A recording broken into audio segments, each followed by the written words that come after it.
listen to it for whatever purposes. Mhm. So, Yeah.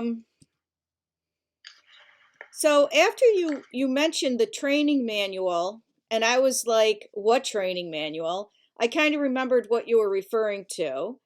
Um, and I do want to talk about your concerns that you mentioned in our last chat. So, the training manual I think you were talking about was the one that I said that I was going to be doing Mhm.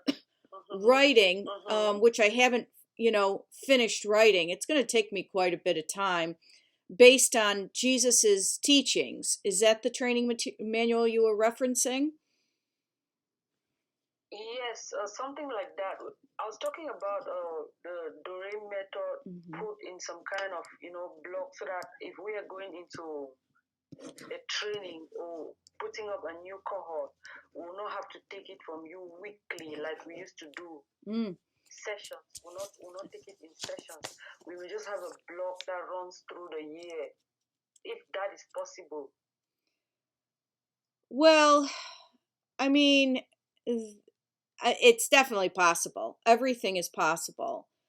However, the concern the what I did do a while ago is send you a PowerPoint presentation, which you had Okay. said was pretty good, and you wanted to use that in the next cohort. So that's what I was going to Uh-huh. share today on the Zoom. That's why I was thinking, I wonder if that slide presentation still applies or if it doesn't. The training manual would be good for as a boilerplate um, program, present, Uh-huh. but remember, we always adapt and can morph it into Okay. whatever the learning outcomes are. So the first session is always about, remember, the Okay. learning outcomes. Even though we have an idea of what these the cohort members need, we still, can't make any assumptions. So, we want to know what their learning outcomes are, and then you can build a program from there. So, what I can do, because the training manual is so intensive, right, of time, and it's going to take some time. And it's not that I'm opposed to it. I actually need to do it. But when I did it, I wanted to base it on Jesus's teachings. So I wanted to anchor it in biblical healing, right? Uh-huh. So Yeah. that is actually what I'm working on right now, and that's gonna take a lot of time. It's not going to be ready by April. It's not going to happen. But what can happen is I can do a presentation. And what I've been doing with a lot of my clients is a PowerPoint presentation. Now, Uh-huh. I don't know if, it's not necessarily something that you're going to be able to maybe share with your group. However, it would definitely be helpful for you to use in your group meetings. Even if you couldn't Uh-huh. use it, depending on your technical challenges and where you Uh-huh. are and all of that with technology, you could at least see where we're going and where we've been, Okay. right? Because it'll be constantly updated, and it's going to include everything. It's going to include the learning outcomes, it's going to include the agendas, it's going to include the homework, Yeah. it's going to include the Yeah. That's debriefs. It's really, that's it. I've been working like Yeah. this. That's exactly what I'm. Yeah. That's exactly what I'm asking, and that's what I'm expecting. So, Something that is ready made, and mhm. that doesn't mean we're not going to adjust or adapt to teaching outcomes. We can just add up depending on what came up in the previous lessons. Mhm. We can add up, beef up to the existing lesson, to the manual, because it's like a teaching material that's been made available. And when a teaching material is put in place, or a handy teaching material, it kind of takes us closer to where we're going to, and it also touches a wider range of people since it is put in hard form. People can read it, people can adapt it to different groups, to different training places. Mm-hmm. just like that. Mm-hmm. Yeah, I mean, So it spreads more. yeah, and even if, like, let's say you can't make Xeroxes of it for the group members, but you do have a laptop, you can show the presentation, and they can Mm-hmm. see it and they can follow along. And even if that doesn't work, you can actually print off just the slide that has the agenda and maybe the work for the day. Do you know what I mean? So, Mm-hmm. I think it's flexible, and it does contain everything, and it's a case history, a case study in progress, and Okay. when it's done, Okay. it'll be a case Okay. Oh history, yeah. for you to take and It's schlep understood. around and say, hey, this is what we're doing, this is what we've done, this is everything, and you can Mm-hmm. actually use this as a presentation to other groups, maybe for Mm-hmm. fundraising, or trying to gain money, or even for Mm-hmm. healthcare institutions. I mean, it's just open ended. Mm-hmm. So, Okay, I'm kind of understanding that since it is not yet established, since it's still some kind of research, there will there will be no need to put down something permanent like a training manual, right? right. I want to work. I think it'll probably be better with our situation, is in that it's better to work off of a PowerPoint. Like, I'll tell you, my Okay. my one client I've been working with since May. Okay, I Mm-hmm. did a Mm-hmm. boilerplate PowerPoint, and then adapted it every session. It's updated, it encompasses all the debriefs, all the reflections, everything, right? Mm-hmm. So it's Mm-hmm. updated every week, and because I meet with her every week, and she sees it, she can reflect back if she wants to. She can see the progress. It has the goals and objectives on it. It shows you where we're going, where we've been. It shows the progress that has been made. Mm-hmm. It's really, I think, a dynamic tool to use that really is flexible enough to fit in many different situations, especially if you're Mm-hmm. technically challenged, like in your situation, you know. Mm-hmm. But you're definitely going to be able to see where you've been. It's not everything, all the pieces of paper, everything is contained in one place. Now, Okay. you still have to give me the debriefs.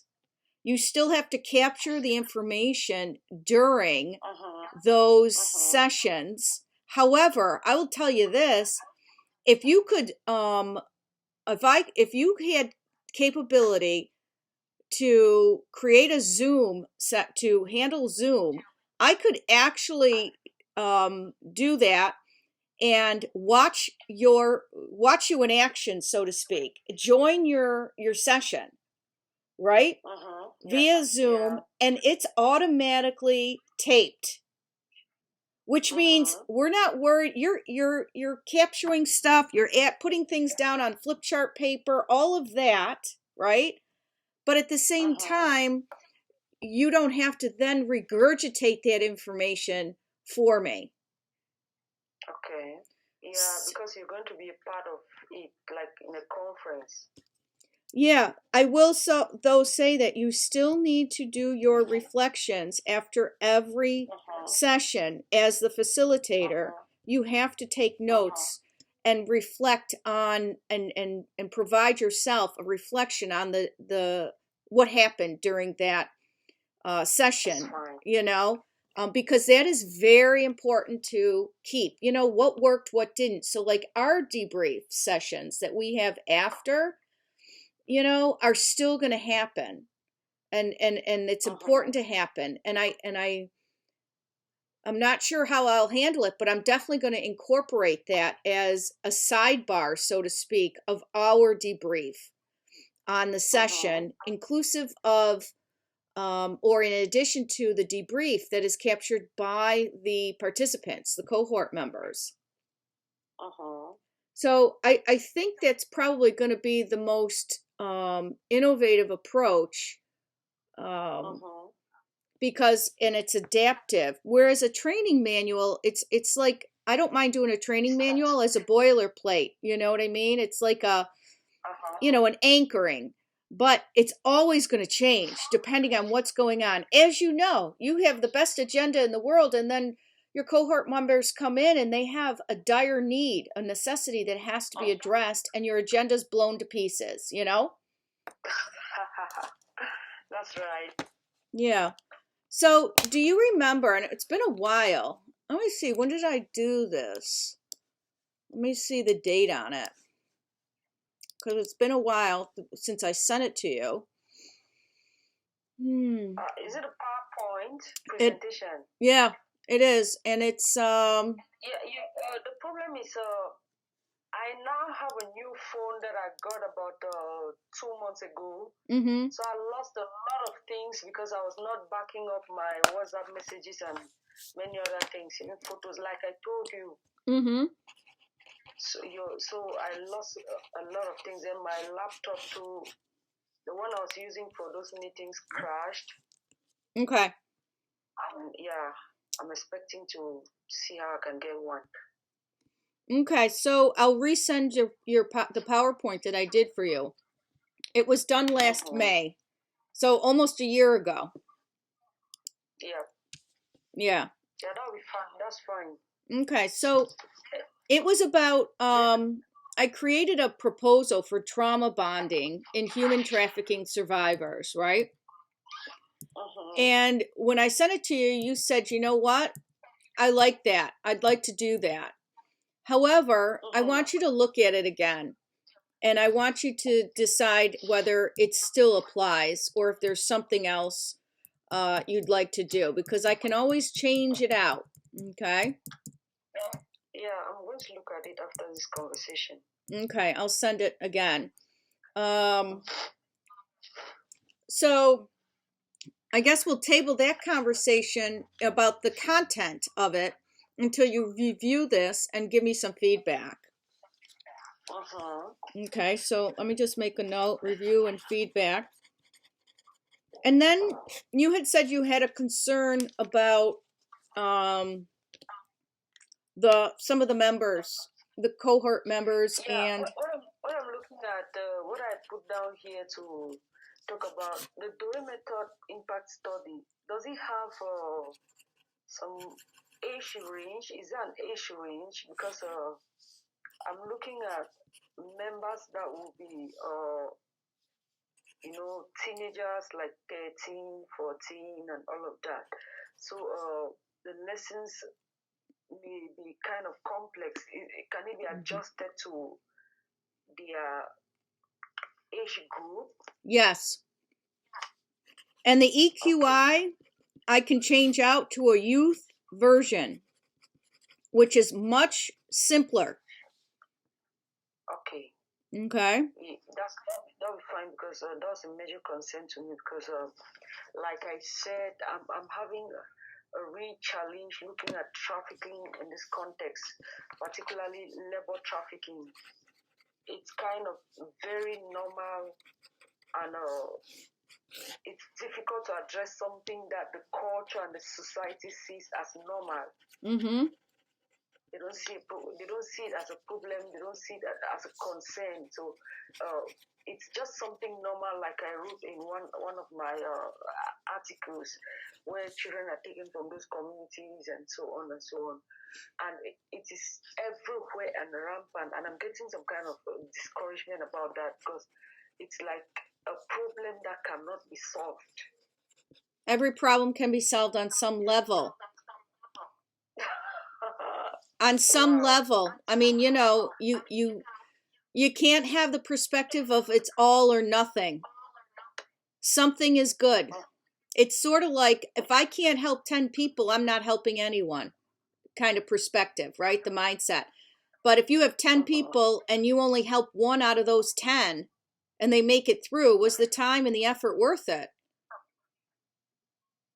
It is, because the footprint of one person touches 6. That's right. So, again, it is everywhere. It is rampant, but we can try to it's really just about perseverance and just, it's really what you want to do. Are you willing to take that challenge up, knowing that you're going against, a 3,000-foot wall, and it's not you going up against it. It's you throw it in God's hands, and and there you go. It can be And crumbled. it's like, so So well, that's right. That's right. If we happen to reach out at one point or in the life of one person, then we've done well. Like my particular example could be of Rufina, who was completely whisked away from her village and kept among boys for sex exploitation and all of that. But now she's living a decent life, mm-hmm. making her money.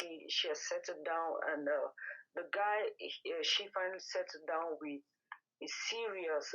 He has gone to see the parents a couple of times, and working. She's meeting her needs and still having her treat that we put her in. So, like you're saying, we must not help everybody. We're not going to help everybody.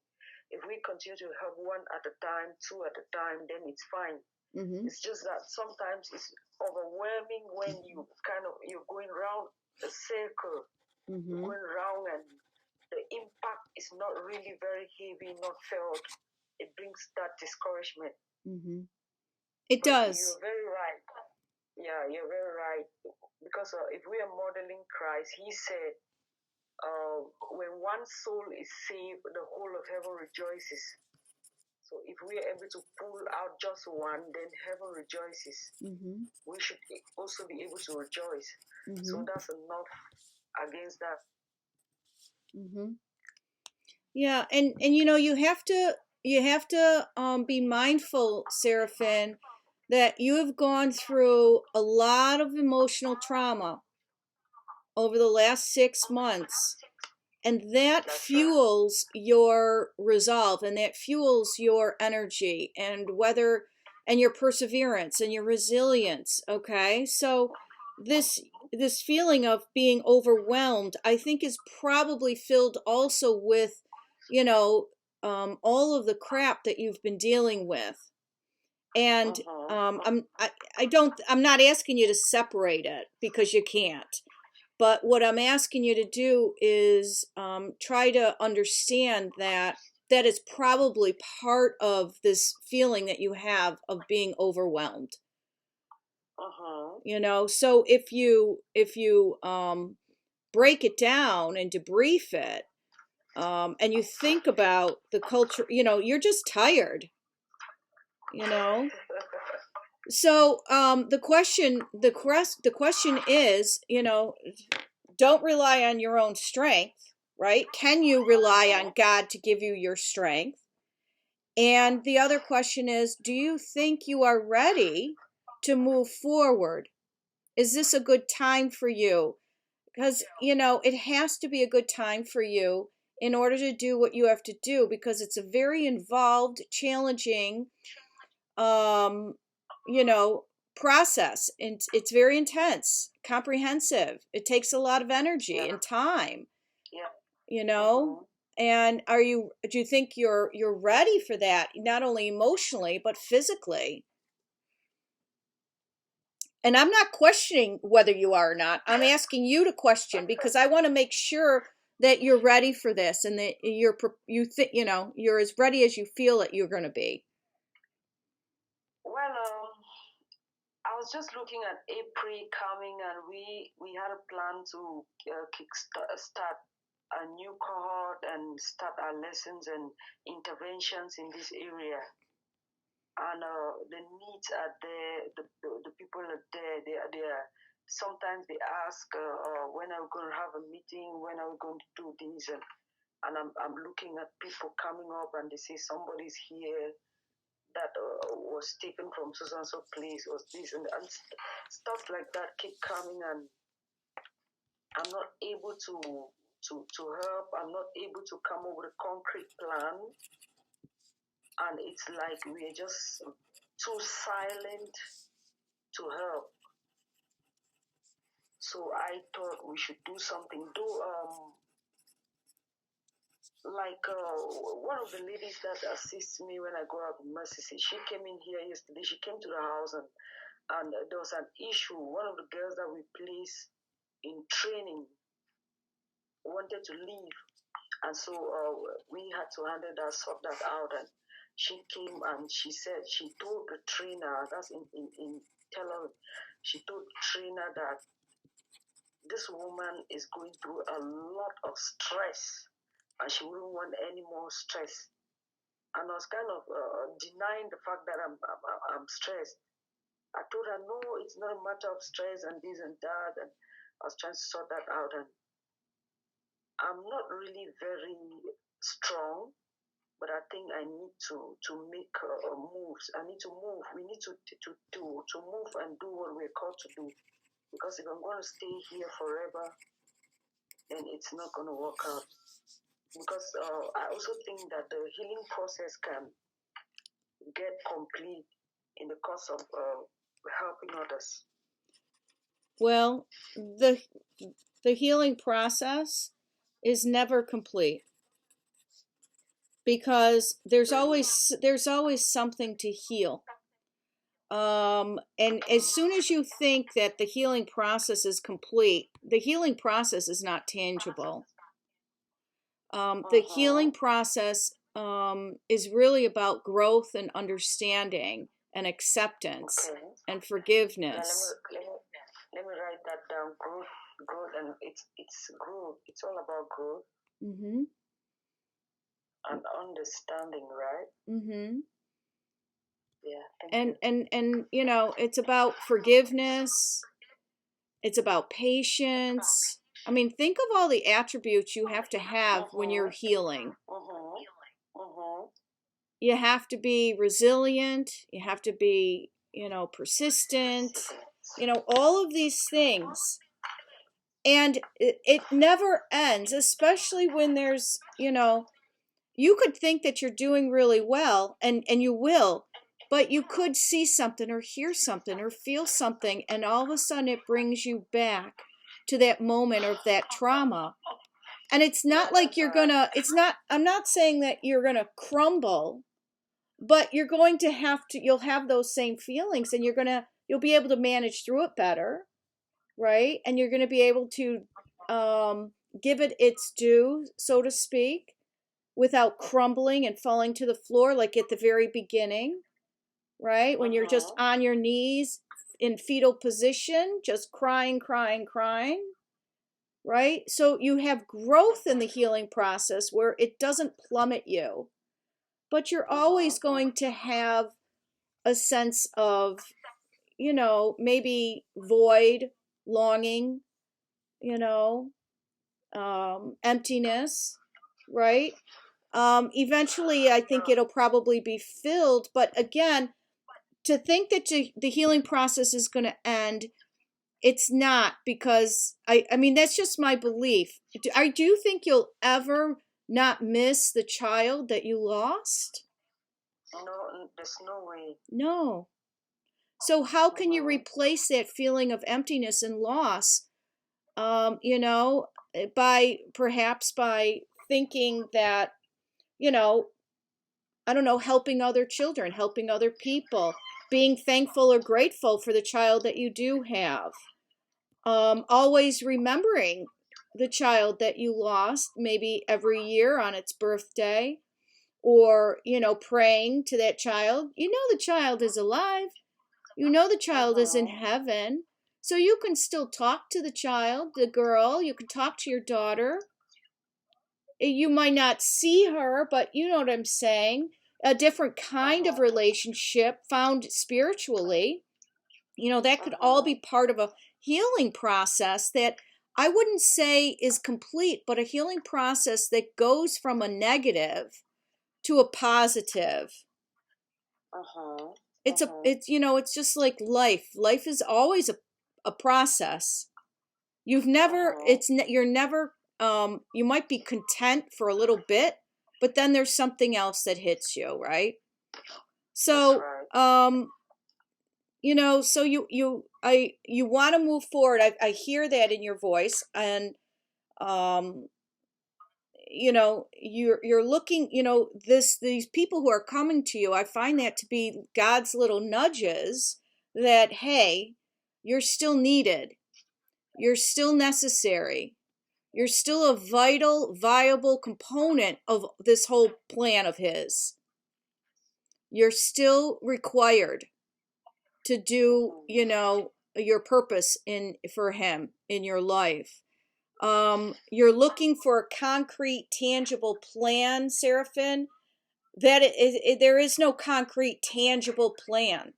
It's constantly morphing. It's constantly evolving because of the type of people that you work with. They may have commonalities and common concerns and challenges, but each person is different, right?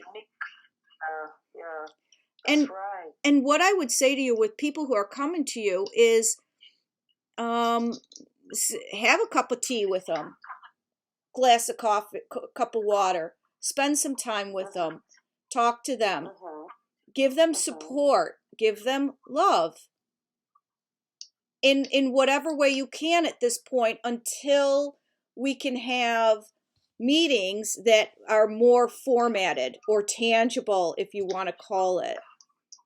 I think April is too soon. I think May would work. Yeah, let's see how it goes, because like serious, there are a lot of things going. I really want to work, but I kind of live in some kind of deception too.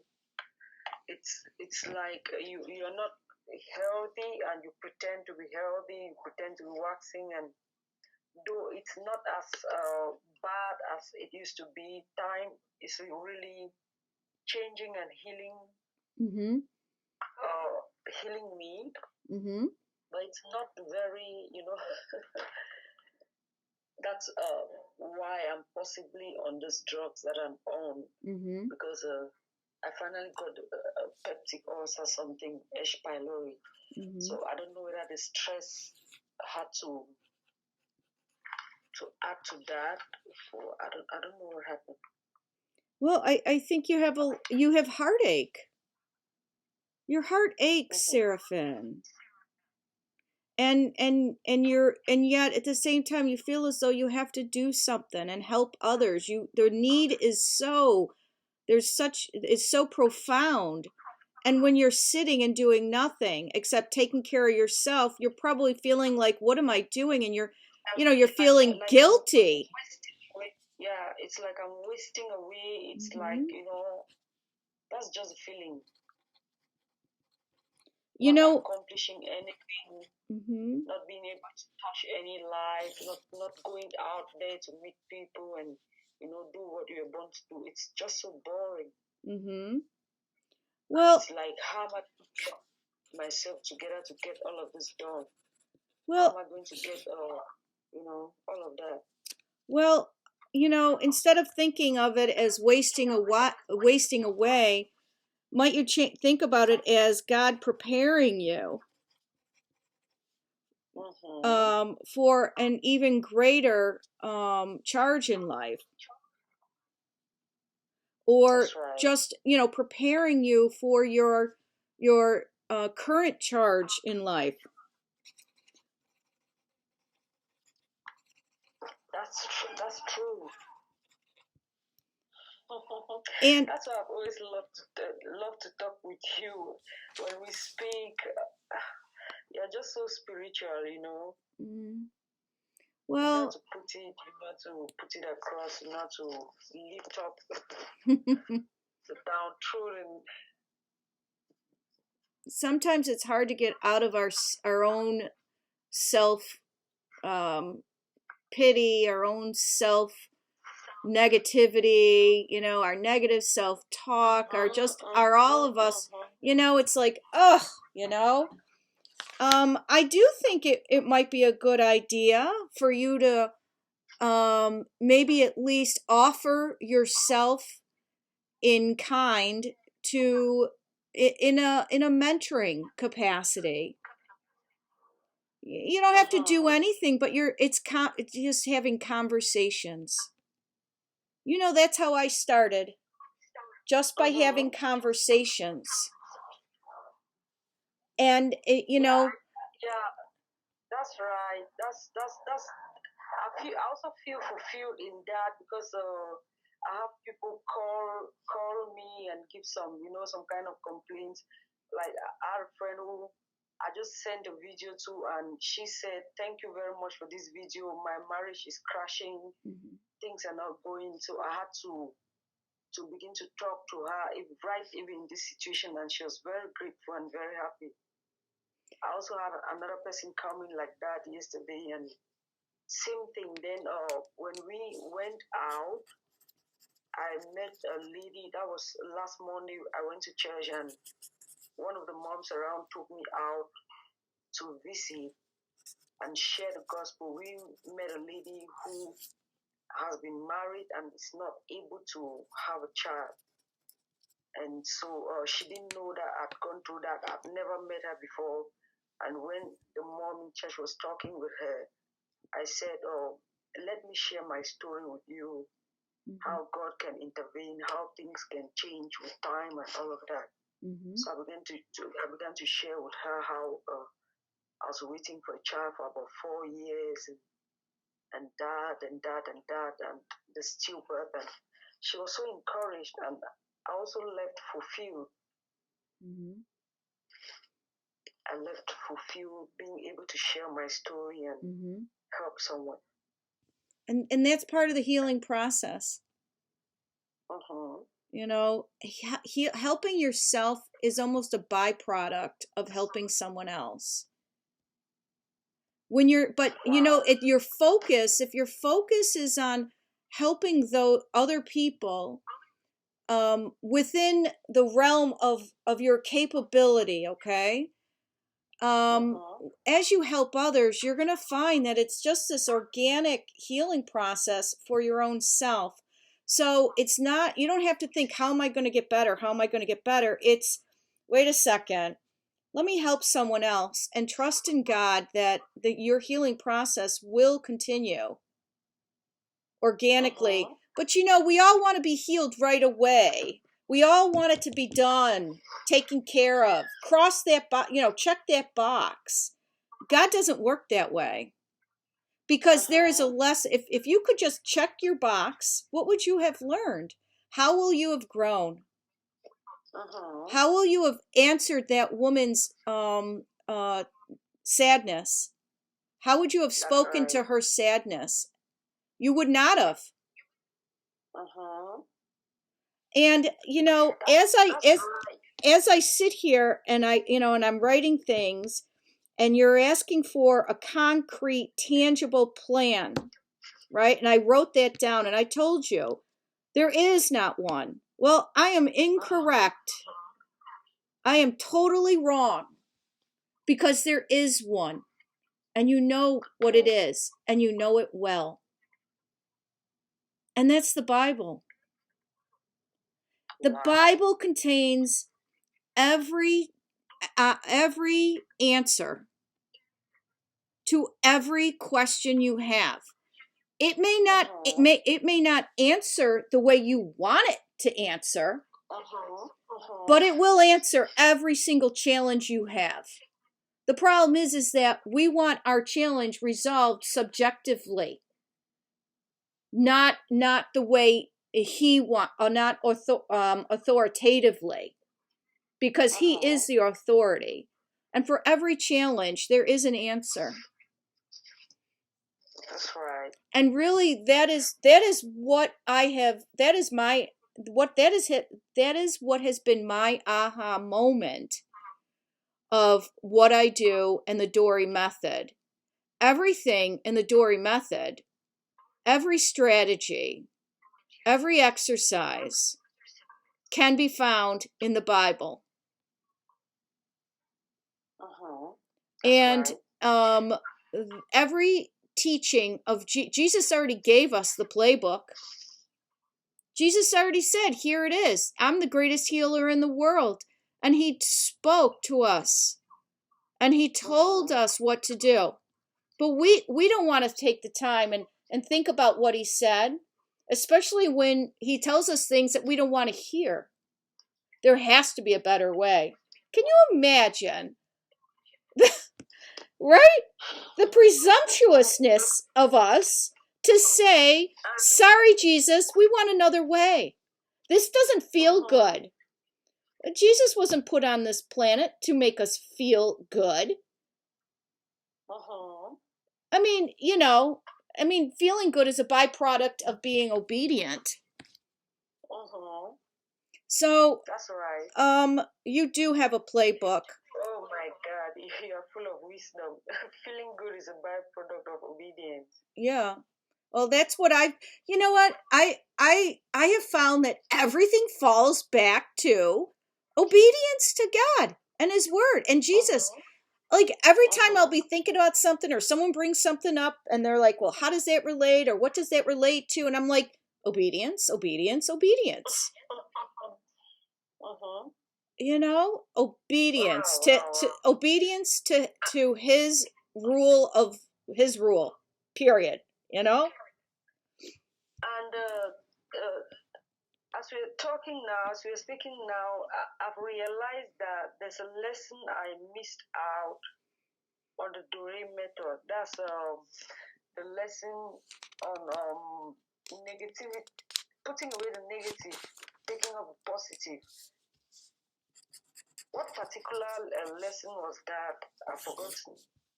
Oh, gee. Where instead of saying these, you could put me, then taking away the bird.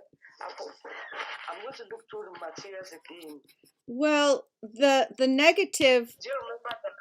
Well, there's a lot of lessons, but mostly it's probably the positive affirmations.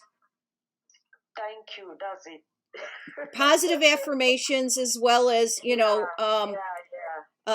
positive self-talk as opposed to the negative self-talk. Positive affirmation. That's it. That's what I was looking at. Yeah. I missed out on that, and I'm recollecting that just now that we're speaking. Yeah. And if you start thinking about it in biblical terms, like and then you got to somehow use it in human terms, right? So people can understand it, so that you can make it tangible. So I just did this exercise with a group, with a couple who I'm working with, who in their relationship together, and I assigned them the big eraser, the big mistake eraser. Now you know about that, right? The mistake and the importance of failing forward, right? So anyway, the focus on a relationship is, intimacy and the inner workings, the intimate workings between a couple, right? And so I assigned them the other night the big mistake eraser. And I said, it's important to make mistakes and misstep, failing forward, blah, blah, blah. You learn, you grow, the whole spiel that I made. And then I was sending them, I always follow it up with an email debrief, and I reiterate all of their home play. And as I'm writing about the big mistake eraser, right, I write things like this, right? And I wrote this. I actually wrote this. And it says, buy a big eraser. If it says mistake on it, great. If it doesn't, marker the word mistake on it. Carry it around. Place it openly where you can visually see it, as it will remind you to have grace with other people's missteps, in addition to those missteps between the two of you. This exercise will allow you to experience humility when you are the one receiving that grace. This is not a finger-pointing exercise, rather an exercise or strategy on agape love, tenderness, compassion. Please send that to me. I will. And and I said, and also you'll see the byproduct outcome of empathy being experienced, learned, and shared. What does that say? That's about forgiveness, right? And so tangible, a mistake or an eraser, the importance of missteps. How do you see how can you relate that or connect that biblically? Well, look at that. And I'm writing this and I swear I am only God's vehicle. These aren't me. These are not my thoughts. Why did this happen? I have never ever thought of the big mistake eraser exercise in this way. My goodness. Right? But isn't that a great way? Yeah, isn't that a great way to understand forgiveness? Most people are like, you have to forgive each other, and they talk about forgiveness. Well, I don't want to forgive them. Well, why are you upset with them? They obviously misstepped. They made a mistake in your relationship. You need to forgive them. Well, no. You know what? So instead of it being so like concrete forgiveness, it's like you can do this sort of thing, and then subconsciously you look at this and you think, oh my goodness, that's a beautiful explanation of forgiveness. That describes forgiveness without saying forgiveness. And really, forgiveness is grace being extended to you. And and of course you could then go into it more with, it doesn't matter what you do. You're sinning. You were born sinned. You were born, not perfect. Well, you're perfect, but I'm saying you were born a sinner. It doesn't matter. It doesn't matter what you do. God will forgive you unless, you do something really, really bad that he says you shouldn't. But if you repent and you're truly sorry. Yeah, that's right. God knows your heart. And if your heart is sorry, then he's going to extend grace to you. Not because you earned it or you deserve it, because we don't, but because because he loves you that much. Agape love, You're getting into your preaching ministry. I don't know where this is going, I keep thinking I know where it's going, and then something else happens, and I'm like, okay, so God, and we talk about adapting and morphing. You know what I feel like? I feel like I'm just this one big morph of whatever. It's like I'm just like, okay, whatever, God. I'll take a step over here. I'll take a step over there. And I feel like I never have anything tangible, Seraphin. My goodness. And then I think to myself, you know what? God doesn't want me tangible. God did not make us as tangible human beings. We are integrative, complex human beings. We are spiritual. How can you like I don't know, make us tangible? Let me just say this. You are too loaded to. We want to read your books, please. I know, and I feel like putting words down makes it so tangible, and it's like I don't know.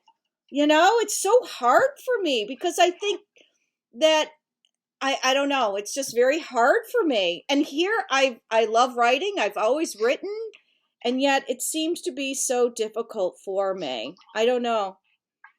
Right? Yeah, because there's a lot of wisdom in you. There's a lot of data. And it's just locked up in you, except somebody comes too close to get to talk with you. And how are you going to do with that? It should be written down. We read it now, then the next generation should come to know all of that. God has embedded much in you. You say things that I cannot even remember. My pen is not writing. Oh, well, I've videotaped this, so I'll send it to you. Don't worry. Okay. But I don't. right? And it's like you just said, we are integrative beings. Mm-hmm. We are not just some kind of static, tangible beings. No, we are spiritual, integrative, and what there's a third word you use that's just gone by. Mm-hmm. Yeah. So you know what? You need to immerse yourself in him and in Uh-huh. Jesus. Mostly in Uh-huh. Jesus, because Jesus was placed for our benefit in time of That's need. right. He really was. And if you look at his sayings, and I've been doing that, like I've been really studying his words, just his words, not even any other part of the Bible, just his Uh-huh. words, because I'm like, I want that. I finally understand at the age of 58 the importance of a relationship with Jesus Christ. Like, what the hell is wrong with me? I Hmm. feel like for the first time in my life, my blinders are off. I feel like I have been blinded for 58 years of my life. I do. And we almost have the same question, because for the past 2 weeks I've been trying to download the words of Jesus. Oh, I have What it. is No, no, no, no. I will send it to you. I will send it to I'm you. thank I you I very have much. I have an electronic PDF of all of his sayings. Wow. Oh yeah, and I also have a hard copy of the book because I have to have both. I have to have both, Seraphin. Can't just have one. Gotta have both. I've gone to Google Play Store. I've tried to download audio. I've typed in search audio words of Jesus, so Oh, that I can just listen until I sleep off. And I've tried. I went there. I saw the written these. I saw other things, but I could not find it. So I've been trying to get it. I went to go all of that, and I've not seen it. oh yeah. No, I have it. It's under my file Wow. folder. Yeah, that says Bible study. I'm on this huge quest. You This know. is beautiful. Yeah. So it is. Let me just see how big it is. The PDF file. So I make sure that it's something that you can download. So hold on. Let me just find it here. Where are we? It should be in my file folder here. Let's see. Saying, manifold mark. Statement. Oh, it might be this. No, not that. Oh, I think it's this one. Yes. So it's only a 1 megabyte. And so that's not big, right? Yeah, it's not big. It's going to work on WhatsApp. Yeah. Well, I got to email it to you. Is that okay? That's fine. Okay. Yeah. Wow. Yeah, you're going to love it. You're going to love it. It's like so nice to be able to just see I just wanted to know what he had to say. God told us you need to have a relationship. He told us, Christ told us, you have to have a relationship with me. And well, the Bible is great. Everything in the Bible is wonderful. But if you really want to understand a relationship and how to have a relationship with Jesus and other people for that matter, you need to read what he has to say. It makes me wonder, why isn't that just a book being taught in all ministries? You know? And with our children, Jesus loved the children.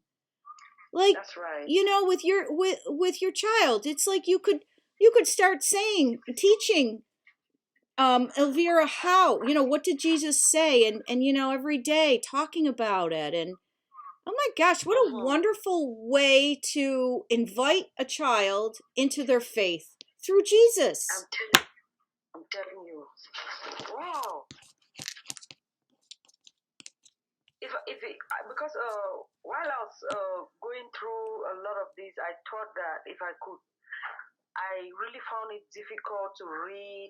Reading my Bible became a very tedious task. Then going through, I don't know where to read, and it just dawned on me that I could listen to the words of Jesus, listen to Him, and something will be changing in me, and I'll get a better grasp and understanding of what He requires of us. That's when I began to search and look for the audio. And if you wanna augment, help your healing process, what better way than to invite Jesus into your life to walk with you through that journey? Wow. And that's a positive experience. That's healing. That's growth. And then to be able to share that with your child, share that with others, and share that with the young ones. Seraphin, one of the things that I think you said or texted earlier, before, was something about, the little ones, getting to them before they go into this terrible world of being trafficked. And perhaps your niche or your concentration will be the children. That's right. I mean, I don't know. I think so. I'm thinking so. And lately, I've had a burden of just going to church, sitting down there, and people who are not trained like I am at teaching children. And I also thought, why can't I get something done about the children too? It's important to reach out to them, and because if we want to stop something in the next generation, if we want to catch them early for Christ, then we'll need to go to them early. We'll need to reach out to them too. I mean, you could even create a meeting at your church, and it could be something like, how everyone calls it Bible study. Well, how boring is that? How oh my gosh, how overwhelming is that? Because you think about the Bible and it's so overwhelming, so hard to understand. But what if, and for a child, could you imagine? What is, I know there's Bibles for children, but it's all the same, stuff. But what about, something like, come play with Jesus and learn about Him, or come and, I don't know Jesus. I don't know, but something that you already said it. Come play with Jesus and learn about Him. Yeah. Wow. There's a program that Plan. I don't know if I once told you of Plan International. They call it. They do play stations. They can come to this neighborhood, rent a place, set up a place. They call it child-friendly spaces. That's they set up child-friendly spaces. Oh, spaces. Space, like an area. Child-friendly spaces. So we could also consider doing that. Making our own child-friendly spaces. We could call it "Come Play with Jesus and Learn about Him." It's beautiful. And then we go out there. We teach other things, and heaven will be pleased with that. And guess what, Seraphin? What do you need for that? Nothing. Yeah. Nothing. Yeah. I'm going to give you this book, and it contains all of Jesus's words, all of His sayings, and it tells you where. So even if you wanted to take your Bible and look it up, wherever it is, to have full context, you can, right? But what else do you need? Nothing. You know what else you need? Wow. I'll tell you what you need. I'm going to say what you need. You need, you know what you need? You need the curiosity of a child. And you need to promote an atmosphere, an environment that embraces that wonderment, that curiosity, that creativity and stuff like that. You don't need pens or pencils or coloring books or all those other things, because really, kids will figure it out. And you know what you're teaching them? You're teaching them creative problem solving in their natural setting. And they're learning about Jesus. I mean, it can't get any better. It's kind of it's blowing my mind because we need to create we need to put something. I'm envisaging it already, and I'm looking at the didactic material that will suit what we want to teach, what we want to do. And guess what? You live with a child. Yes. There's your practice run through. How young is too young to teach about Jesus? Or if the child is 1.5, almost 2, what age appropriately, how do you introduce that child to Jesus? You know what? Maybe through song. Maybe you sing Jesus's teachings, sing his sayings. Right? I mean, you could still teach Elvira what Jesus says through song. Sing his words. Wow. Right? And she loves singing. I know. I'm going to send you a photo of her during the children's week in church. She was brought to participate, though she finally ran away. Oh my gosh, how cute is she? She was standing right there when the children went to march into the church. So when she didn't see me, so when I approached there to take a photo of her, she became very shy. Aww. And left. Yeah, send that to me. And left. Oh my gosh. Well, you know what? That's because she needs to practice a little at home. Practice with Jesus's words, singing, and she can do like little plays or little skits for you and your husband, and it could be fun. I mean, think about it. Even Jesus's sayings, you can create a play out of each of his sentences or 2 sentences or whatever it is. I mean, it's open endless. It's open ended. Possibilities are endless when it comes to children. They don't want to be capped. They just continue. Why? You're a mom. Why? It's exhausting. And right, a close second to the why is please. Why can't I please? You know what I mean? They never end. There is no cutoff point. We teach them that there's a cutoff point. Wow. It's so some of the things that we do as adults and parents are just so completely negative. We tell them to stop wondering. Instead of teaching teaching them discipline in regards to respecting their mother or father's decision.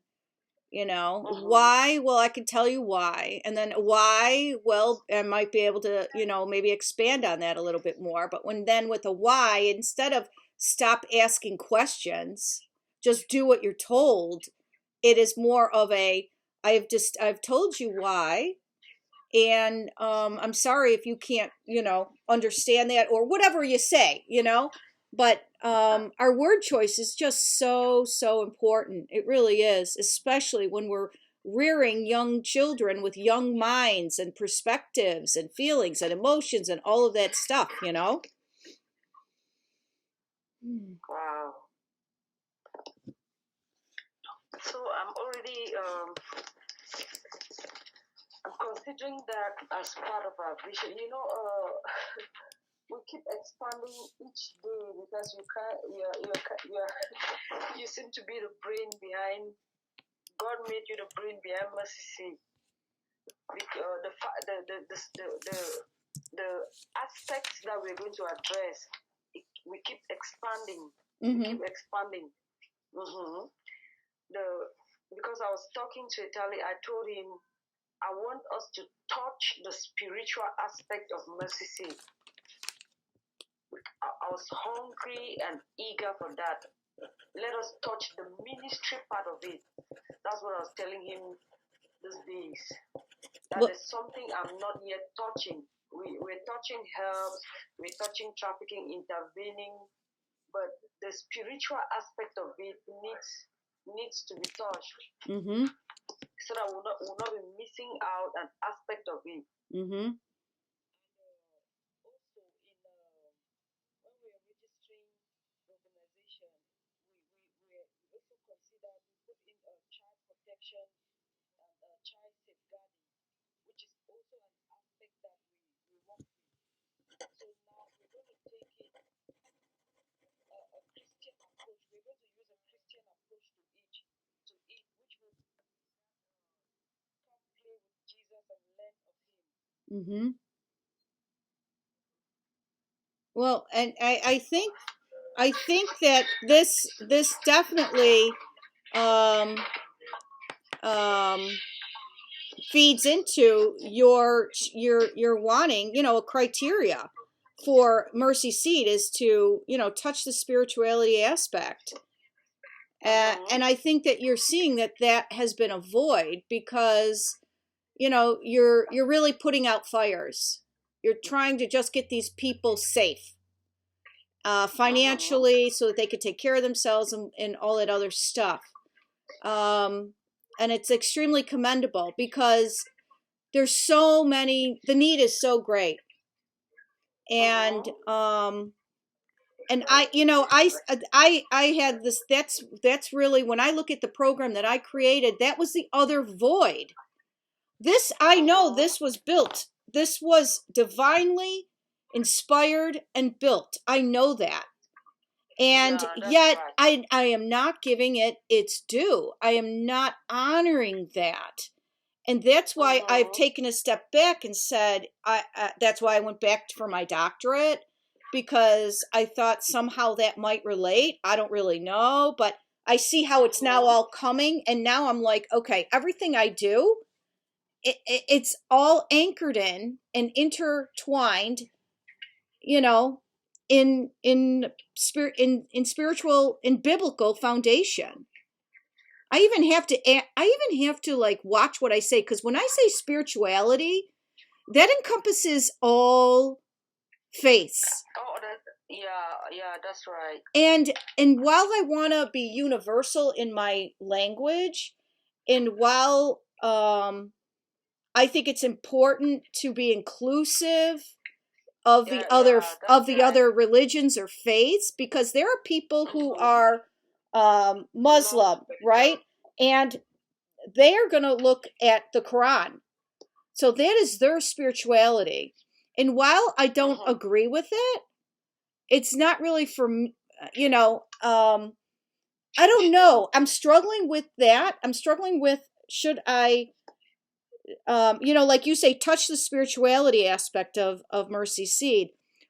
I think you need to define what spirituality for all universally, no matter whether they're Muslim, Hindu, or Christian, or Jewish, or are you talking about the Christian faith, the Christian Christianity? Then yeah, we are a Christian organization. I'm talking about Christianity, but I'm not leaving out other religions because we are interactive. If I'm talking to a Muslim, talking to a Hindu, a Buddhist, we should have a common ground, and that Mm-hmm. common ground is in the existence of a supernatural deity, the God of creation, which they too believe in. Mm-hmm. But there's something they are short of: the Christ, the Messiah. Mm-hmm. Yeah, that's where an argument comes in. But we must also consider religious tolerance. Mm-hmm. Yeah, we should be able to tolerate other religions, but we should hold our grounds and hold our faith firm. Mm-hmm. And if there's a possibility of passing on that faith to somebody who does not believe in Christ as Savior, we're going to pass it down with much freedom, not Mm-hmm. making it impulsive, Mm-hmm. and not forcing it on other people, because it's going to be offensive when we do it that way. Mm-hmm. Yeah, I So mean, I totally agree with that. mhm. So if Christ called us to ministry, if He has called us to ministry, then we should consider that ministry in whatever we do. We should know that reaching out to somebody with $20 is ministry. Reaching out to somebody with counseling is ministry. We should just have a mindset of ministry in whatever we do, because that's why we were born. That's why we were created. That's finding your purpose in God. Mm-hmm. So we cannot leave out the God of that purpose and chase other things, because there's somewhere I read, they said feeding someone who does not know God is like I forgot that, it's like feeding a dead man. Somebody who has not had a spiritual awakening, a connection back to the Savior and back to his Creator. Mm-hmm. It's like it doesn't fit well. So we should also try to give that consciousness of people returning back, and because I can't meet people's needs if they don't have where to go to after we try to reach out to them. Mm-hmm. Like you're now telling me, get back to the Bible, get back to Christ, get back to the source. If we don't have that source to refer them to, it's going to be a problem. Mm-hmm. So we must tailor our interventions to also meet spiritual needs. They call it holistic. Mm-hmm. A holistic approach, And, taking care of the body, soul, and every aspect. and maybe the churches or in the area can donate Bibles Uh-huh. for the cohort members. Yeah. Oh, I was also talking with Italy that I'm going to source fundings that can go for evangelism. There will definitely be organizations that are ready to fund for the gospel outreaches. Mm-hmm. So I'm going to look at that if I find one, because I told him the spiritual aspect of our work is really lacking. Mm-hmm. It's lacking. So we're going to look at that. Not just giving out the Bibles, also telling them that Jesus cares, referring them back to their Creator, and I think the Savior is going to be pleased with that. Yeah, and you know what? The best part about that is there's you can do it now. Yeah. I mean, when you're ready, you can do it. You can do it. You're not waiting for anything. You could go to your church right now and say, you know what? I want to do this every Sunday. I want to teach the children. I want them. I want to create a relationship between them and Jesus, age appropriately, of course. Yeah, what I'm looking at is taking it outside the church walls, because Mm-hmm. pulling something into the church also it attracts a lot of attacks, a lot of offenses, a lot of So when we take it outside the church and take it to the communities, like your approach, getting to the down and low and all of that. Mm-hmm. If we take it to them, it's not going to be, looked at like some denominational stuff, looked at like some some Christian stuff that people are pulled and forced to come to church. Mm-hmm. So we're going to move to them and present it in a, it's just beautiful what you said about the children. Come play and learn about Jesus. It's very simple. It's not in a church building. So somebody who is not who has a phobia for the church walls will not find a problem with her child or his child just coming around a playground that's just there. You teach for 1 hour and they're gone. That's a beautiful program and it's a beautiful approach. So we are looking at someone said there's a book. There's this man in Ukraine that I shared his video about that Sunday Adelaja. He wrote a book that was called Church Shift. In that book, he said the way that the 21st century should do church should not be the way they did it in those days. What's the book's called? Just Shift? Church Shift. Church. You could find it on, Church Shift. Church Shift. Yeah, Shift. You could find it on Amazon, and it's a really very good book. That's a book that he used to spark the revival that sparked in Ukraine. So I see it. I see it here. I think I saw. Prolific writer. He's a wonderful writer. That he has a book. There's another book of him that I'm going to send to you, and just a copy. They call it Money Won't Make You Rich. I have a copy of it here. The same writer, Money Won't Make You Rich. It's a wonderful book on finances, Christian finances, and all of that. Okay, I just got. Maybe I'll send this to you. Is this the book? The actual book? Let me see. Wow. Or maybe it was the sermon. I don't know. Because do you have the book? No, I don't have the book Church Shift. I read it in Nigeria, but I didn't buy it. Let me just. But the one that I have is Money Won't Make You Rich. I'm just going to take just some few notes about it and have you see. Let me see. So in the book, he was saying that the church is like a filling station where you go in to refill and get the work done outside the church. The work cannot be done in the church. So it's no longer about gathering people in one building. No, it's about what you and I are doing. It's about the Developmental, incorporating Christ into everything we do. I have it. I got the book. I'll send it to you if you want.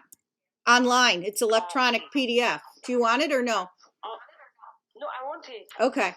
Wow, is it free? Yeah, I just downloaded it. That's beautiful. Yeah, that'll be interesting to read. I'm going to read it. That is so cool. I'm going to read about this. Got to make sure he's not a false prophet.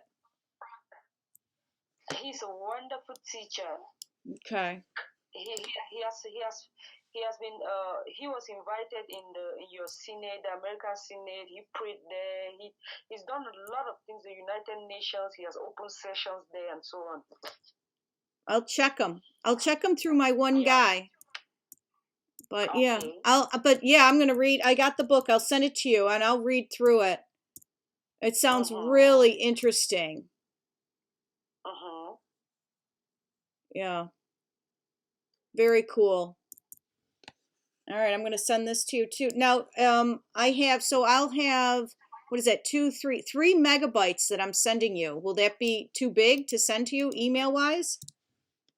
No, not big. Okay, cool. Info on Big erase, big mistake. I see you getting into your ministry. There's too much in you that's not being released. I don't know how it's going to be released until I have no idea. Hopefully it'll be released before I die.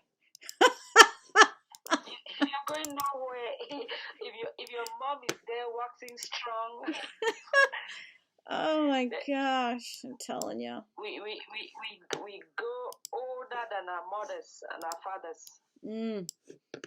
Well, my mother's going to be 82. That's it. And she's still very strong. Yeah, she is. That's grace. That's the grace of God. Oh, shoot. I got to send you this slide presentation, too. So okay. I'm going to send that to you right now, too. Okay, so this, of course, is on trauma bonding, okay? So it may not apply. It may apply. I don't know anymore. You'll have to look through it and let me know. Oh, where is this? Here we go. Oh, it's pretty big. I'm going to actually send it to you via WeTransfer because it's a really large file. You spoke something about trauma bonding. Was it getting comfortable to?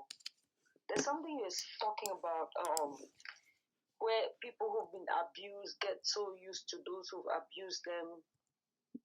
Yeah, they actually they actually create a relationship, a very unhealthy relationship with with their trafficker, right? With the abuser. Right. And nobody's they're just, I guess, starting to talk about this, but this is what I did for the group. And you had at one point said, so what happens is they keep going back. They don't want to leave. Or if they do leave, then they go back because it's, they built this relationship with that person. So you have to be able to break that bond through, you have to teach them that that's an unhealthy relationship. So because most of these people have never had a healthy relationship, they think that the relationship is healthy or norm, right? It's like that cultural barrier that people think is normal to traffic out their kids. It's normal behavior. So trauma bonding is sort of like that. You know what I mean?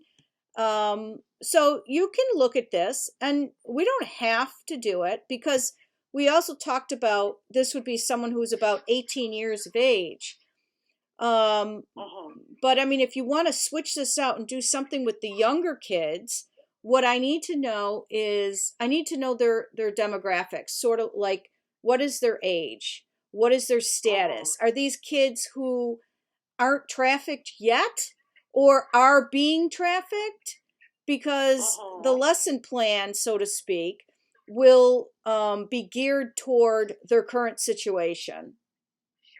What I'm going to do is I could get children who are not with their parents, who've been taken into the cities because they are almost everywhere, living with different people and so on.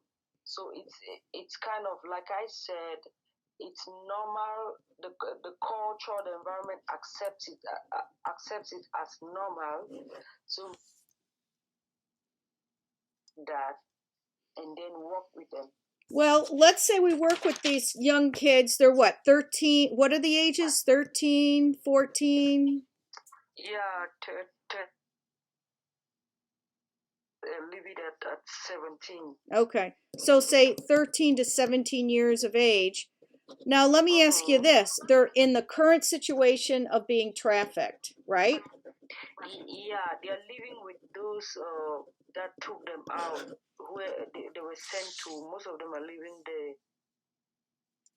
And is it labor, sex, or both? No, labor, mostly labor. Those ones are labor. So let's say we get these young kids in, and we go through this process, and they realize that, oh my gosh, this is wrong. Where do they go? And that's where the trauma bonding really ease, and that's it's not easy. It's not fun at all. That's why I said it's a very complex situation to handle because their parents don't want them back. Because when you look critically, the life they are living with those that took them away is far better than the life they live with their parents. So, what is our resolution for them? Or what is our objective for them? Or maybe, I mean, what I've not come up with. Because when they come there and they're there, are they there because they want to be? Because they want to be out of the situation that they're in? Or now, they've not come to an age of accountability. They can't take decisions for themselves. They can't even go ahead or go behind because they are stuck in that and they are bound to be there until they come of some age. Like those we are working with, the age range we are working with in the last call, those were people who could walk away and say no more. Those are people who could, like, when I met Rufina, she was in a current case of sex trafficking. And the news went all over in that neighborhood that there's a girl that's been brought. Some guys are messing her up. Her dresses have been seized, and we actually pulled her out of that. Mm-hmm. That case is different because she took part in her release, mm-hmm. and a lot of others. You cannot free someone that's not willing to be free. Right. So, like I told you yesterday, it's a complex issue to address. So, but my question is, why have they joined? But why have they joined the cohort? No, into the cohort. Pardon me? I have them. I say I wanted to make a cohort of them, but I don't know. Like I told you, I'm worried about it because it's a complex situation. Because if I bring you in and I'm not able to give you a lasting solution, then it will be needless bringing you in. What about if we change our whole perspective on this for them and say we're teaching them emotional, social intelligence skills, just competencies. We're teaching them skills. You know what I'm saying? Just come here and learn. We're going to teach you all these cool things, how to have a plan of action, however you want to put it in age appropriate terms. But, you know, about dreaming, how to make your dreams come true, you know, stuff like that. That's excellent because, like I said, we're going to give it a different tag. Mm-hmm. We're going to tag it differently because they are not accountable. They can't go out. Mm-hmm. They can come in. They are just stuck in that situation, and they have not come to an age of decision making. They are kind of overworked. There are some two that I pass. I see them. They are carrying blocks, carrying stones, carrying building materials. Little girls, and they are comfortable with mm-hmm. that. Mm-hmm. Yes. Well, let's give them some skills for, and you know what? They may come upon the whole thing and say, they may come to you and say, listen, I don't think I want to do this anymore. And then that's a whole nother conversation. Right? And do you go back home if you don't do that anymore? Do you go back home because your mom will say you can come back here? Your brothers have nowhere to go. Your sisters are here, and we barely can feed. And so you left here. Part of my burden was gone, and you're coming back to give me some burden. You are better off out there. And how do we handle that? That's a challenge I have. Yeah. Well. I with them being so young, normally with the older ones, their plan for action is, get them financially independent and stable with some kind of vocation or a job. So if they want to leave and they're 13, 14, 15, can young people like that have actual jobs? No, not possible. But may they be in an environment where they're not labor trafficked, they're not considered servants or slaves, but they're considered an employee, so to speak, where they're being paid and respected as such. So that's the complexity of it. You see, this is trafficking. That's the name of it. Is labor exploitation. Is just perfect, so to say. But you don't know how to handle it because community and environment is not with you to address that. Community does not accept it. Community sees it as normal. The mother sees it as normal. The trafficker sees it as normal. And you know, so what we could do is we could like you said, social skills. We could bring them into learn social skills, and then we begin to orientate their minds to think differently, to think outside the box. Doing so carefully, because if you don't know that you're trapped, you will not be able to you enjoy being in a trap. And I think some of the things that we would probably focus on if we had some topics, it would be, dreaming, optimism, or, positivity, how to stay positive in negative situations. And, that's a normal conversation. You don't have to be trafficked to say, you know what, I want to learn how to stay positive when something bad happens, like whether it's a death in the family or whatever it is, So you can take that kind of a approach, and maybe also talk about self-regard, self-confidence, self-reliance, problem solving. So we could build a little curriculum, build something that suits their needs, that meets their needs. And I so that we can stay safe from their parents, because if the parents notice that, if their keepers notice that they are being taught to know freedom, they'll be restricted. So we have to from coming to us, they'll be restricted from coming to our cohort, they'll be restricted all around. So we could give a different name for the cohort. Let's say social skills for teenage girls. Yeah, so we're going to take an educational approach. Yes. We're not going to be having this like healing, facilitative type of approach. Even though you'll find that you're actually, incorporating those skills. But that's it. It's incorporate all. Yeah, but it'll be the underlying unspoken thing that we're doing. I mean, and that's only if it's requested, So I think we take an educational approach. And do you think that when we do, that these parents or people that they're with, they would pay for that? Well, because they are already kind of spending on them and maybe patching them up in school and so on, they may not want to pay any more things. What about transportation? They could walk to where we are doing our stuffs. Okay, cool. Well, I think that's a good resolution.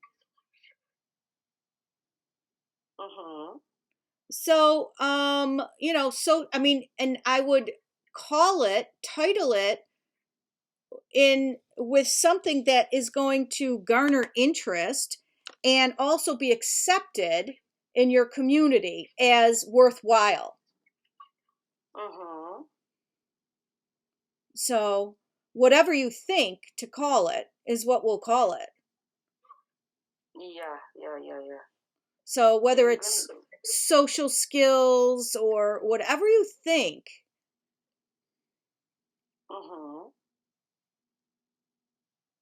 I think that's a good approach. Yeah, it's good, so that when it, to an extent, it's still going to it's still going to stop the cycle, the generational cycle of trafficking.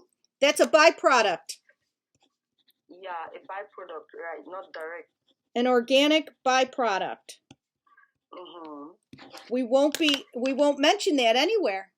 Now, that might emerge and we might say, wow, in our feedback or observations or debriefs, we might say, wow, we're noticing that, there's a natural organic byproduct of this new understanding of being trafficked, that there's that connection is being made by the members, by these young girls. We're not and you know what, teenagers, they don't want to be told what to do. They don't want things shoved down their throat.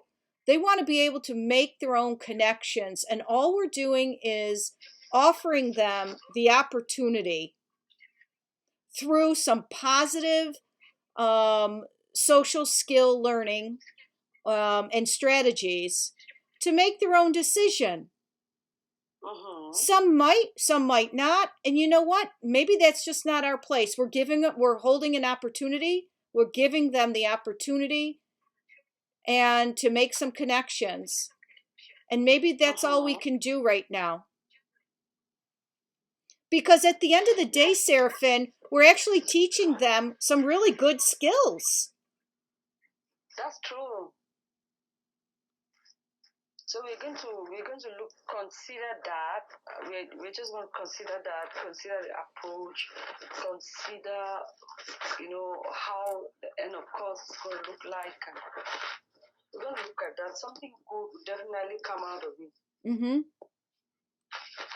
So if we're called to teach, we're called to teach everybody. Mm-hmm. So if we have the opportunity to put together that age group as an experiment, as a teaching experiment, is still very good.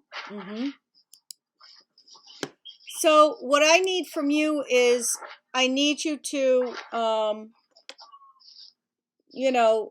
I don't know. I mean, I could just go ahead and create something with what we talked about for you to review, or you can sit on it and think about it a little more and reflect and tell me yes or no or whatever.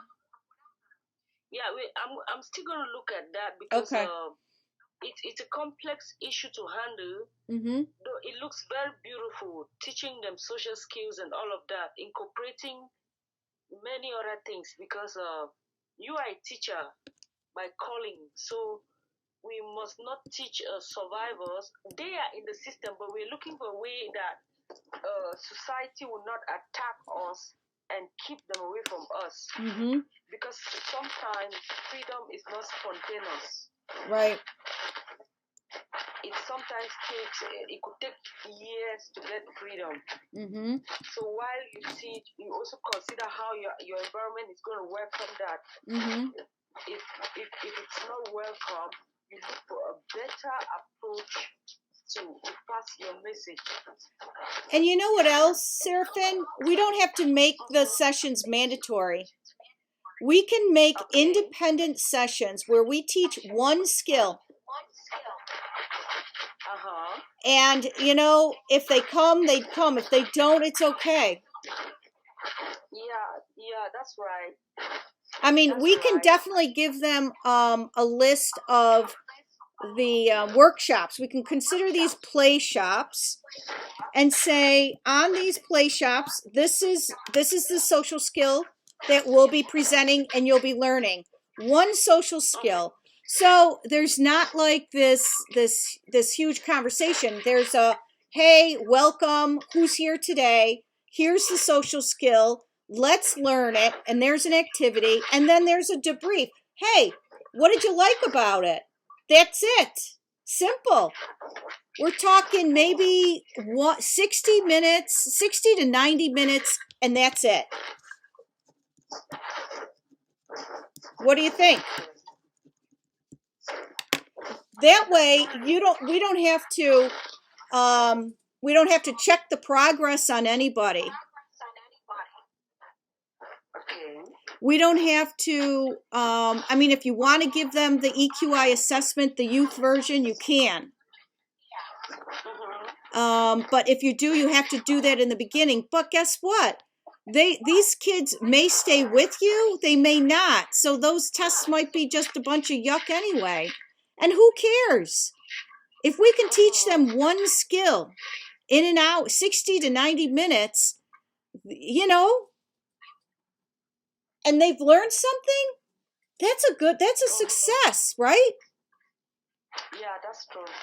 And you're not taking care of anything, you know, you're not like keeping records of all of this. I mean, you're like, you know, you want to get to know and establish a rapport and a relationship and trust with these young girls.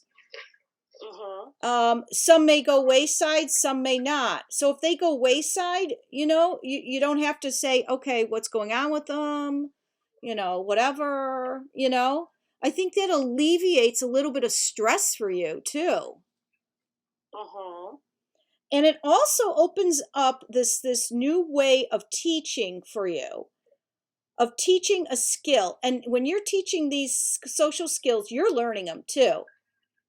And these social skills can be taught to anyone, male, female, 5 years old, 65 years old. It's just the way you teach them that may change age appropriately wise. You know what I mean? And I'm telling you, you could spend the rest of your life teaching these social skills. Wow. Because there's just so many. You know, think about the methodologies that I teach under your belief system, right? A sense of self, you know, a social skill of identity. I mean, you don't have to start with that, but okay. So playfulness, under playfulness, curiosity, you know, humility, respect, all of these attributes that make up a person's sense of self-belief. You could teach, you know, just, there's so much. There is just so much. Wow. You know, you could do something on dreaming, one play shop on dreaming, a play shop on optimism, on positivity, positive self-talk. I mean, it just goes on and on and on and on. And what I would do is I would do, you know, maybe one per month. We select 12 topics. We create 12 play shops. And you have them. You're set for the year. Yeah. And they're not hard. Trust me. They're going to be very simple type of things. Because these are young girls. And you want to incorporate playfulness in everything that you do. But I mean, trust me, this is something that could be really fun without the stress. And I don't know, maybe there's a community bulletin board and you can have one sheet of paper that talks about all of these play shops every month with dates or however you want to coordinate it, you know. And people can say, you know what, I can't come to this month, but I can go to next, or I can do all of these. I'm going to see how to go about that and plan that out. A better way to do it. Okay. And you know, you can do this for children. You can also do the same sort of thing for adults. I mean, I don't know how busy you want to get, but if you want to break barriers, it has to be done with everyone. Do you know what I mean? And if we invite adults in to these type of workshops, and we teach these same kind of social skills, but on like a higher level, they too may walk away with, holy crap, what am I doing? What am I doing to my kids? So, you know, it might be that you do 2 a month. And you know, Seraphin, these are literally 60 minutes. So, you know, not too much of your time. If you do 1 a month for children, you know, the teenage girls, and you do 1 for adults, or maybe women, or maybe co-ed, I don't know. Maybe Atali does 1 just for, there you go. Something just for men, and Atali does the men once a month. A 1-hour workshop. He handles the men, you handle the women.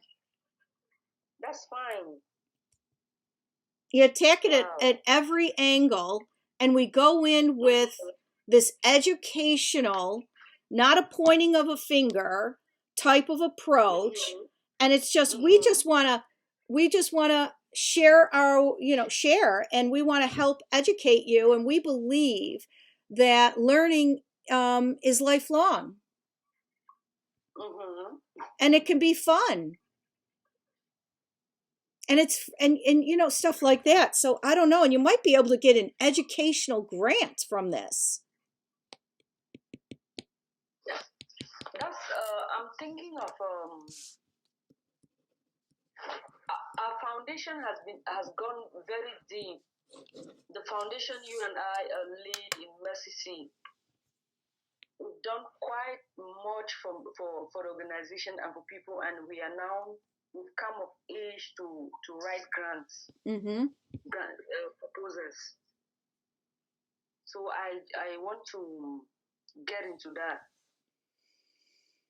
because we've come of age that we could be funded to do activities here on ground and otherwise. Yeah, and you might want to. I would really start networking with some of the colleges or universities, high schools, whatever, any and every kind of educational institution you have there. I would network and coordinate with them. And you know what? You're going out as an educational type of approach, so you're not like this. Something that has to be feared, so to speak. If someone comes to one of your classes, they don't have to be feared, like they're going to get hurt or someone's going to be attacking you because of that, It's a community educational program.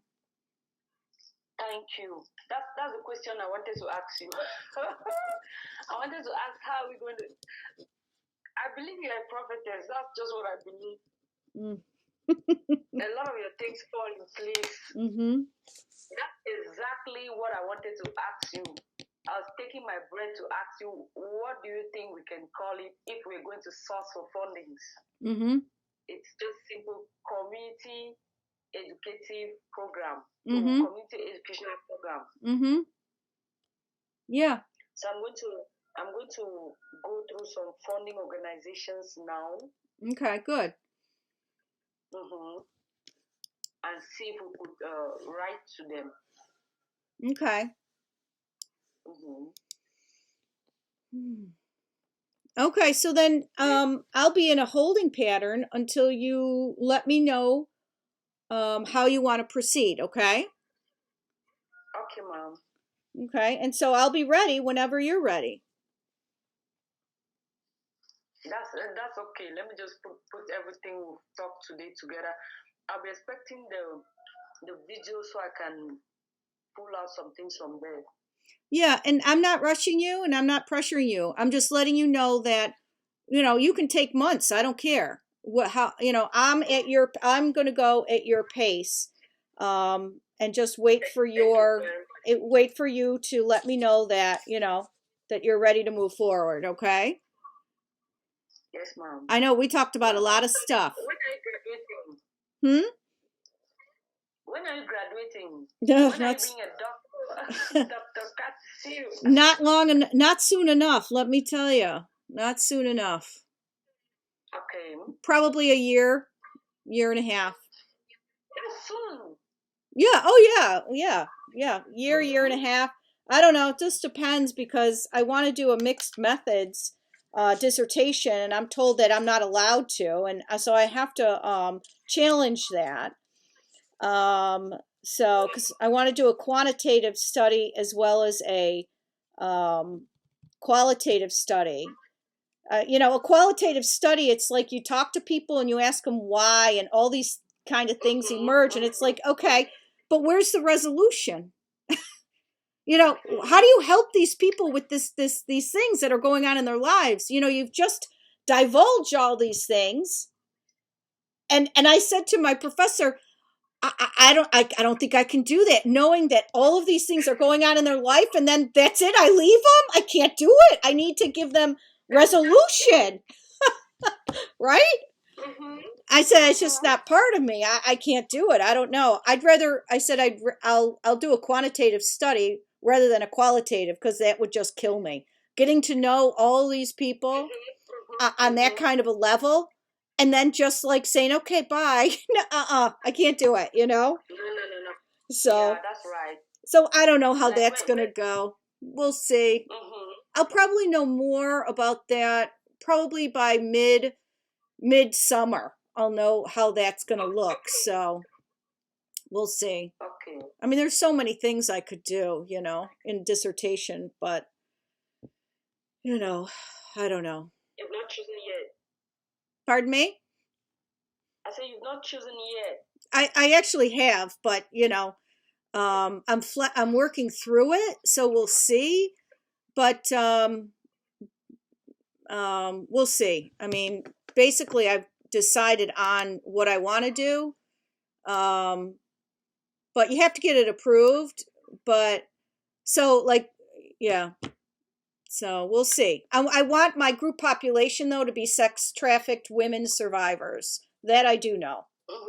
Working with Mm-hmm. the trauma that they've experienced, and introduce the fact that they keep going back. They go back. It's sort of like that trauma bonding phenomenon Mm-hmm.